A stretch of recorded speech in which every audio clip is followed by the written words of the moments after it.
तो सोचिए एक ऐसी फिल्म जो अभी पूरी तरह से शूट भी नहीं हुई है, लेकिन 2025 की सबसे बड़ी हलचल शायद उसी के नाम है। बिल्कुल। ये एसएस राजामौली का क्रेज है। वो रिलीज के पहले ही एक अलग माहौल बना देते हैं। और हाल ही में उनकी अगली बड़ी फिल्म का नाम सामने आया है, वाराणसी। और नाम के साथ जो पहली झलकियां आई हैं ना, वो जितनी बड़ी हैं उतनी ही कह सकते हैं उलझन भरी भी। हाँ। आज हम इसी के परतों को खोलेंगे कि ये भव्य दुनिया असल में क्या कहानी सुना रही है और क्यों सिर्फ एक शॉट ने इंटरनेट पर इतनी बड़ी बहस छेड़ दी है। तो चलिए शुरू करते हैं।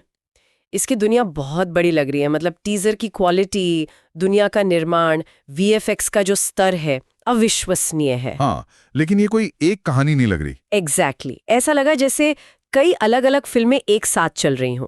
आपने इसमें क्या क्या नोटिस किया? आपका कहना बिल्कुल सही है।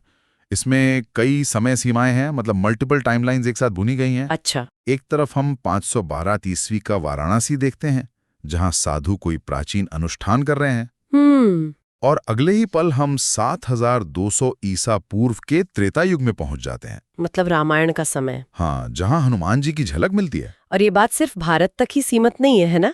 एक शॉट में अंटार्कटिका पर कोई उल्का पिंड गिरता है, बिल्कुल। तो दूसरे में अफ्रीका के सवाना दिखते हैं। तो क्या ये इस बात का संकेत है कि कहानी का असर पूरी दुनिया पर पड़ने वाला है? ये एक बहुत बड़ा संकेत है।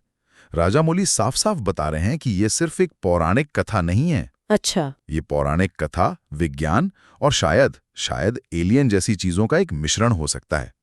उल्कापिंड का गिरना, पानी के नीचे डूबे जहाज और फिर त्रेता युग, ये सब जुड़कर तो एक बहुत बड़ी कहानी की तरफ इशारा कर रहे हैं। हाँ, एक ऐसी कहानी जो हजारों सालों और कई महाद्वीपों में फैली हुई है। लेकिन इस सारी भव्यता और उम्मीदों के बीच एक शॉट ऐसा था जिसने सबको थोड़ा चौंका दिया। सच कहूं तो जब मैंने पहली बार वो शॉट देखा तो मुझे अपनी स्क्रीन रिफ्रेश करनी पड़ी। लगा कि शायद वीडियो में कोई गड़बड़ है।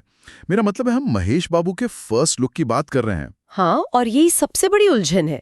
महेश बाबू रुद्र के रूप में, नंदी पर सवार, हाथ में त्रिशूल और पीछे मणिकर्णिका घाट। कागज पर ये एक जबरदस्त सीन है, लेकिन स्क्रीन पर वो अधूरा सा लगा। हाँ, कुछ तो कमी थी। लोगों को ये शॉट एआई से बना हुआ महसूस हुआ।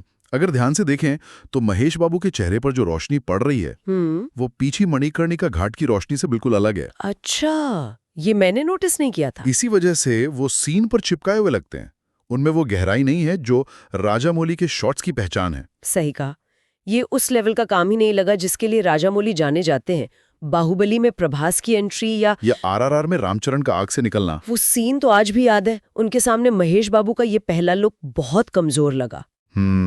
और डर इस बात का है कि कहीं ये आदि पुरुष 2.0 न बन जाए। हाँ, जहाँ कॉन्सेप्ट तो बड़ा था पर नतीजा हम सब जानते हैं। देखिए, मैं आदि पुरुष से तुलना करने में थोड़ी सावधानी बरतूंगा। क्यों? वहां समस्या कॉन्सेप्ट से लेकर एग्जीक्यूशन तक हर स्तर पर थी। यहां सिर्फ एक शॉट अधूरा लग रहा है।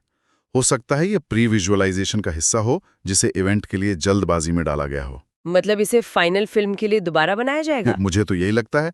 हमें ये नहीं भूलना चाहिए कि ये राजामौली हैं।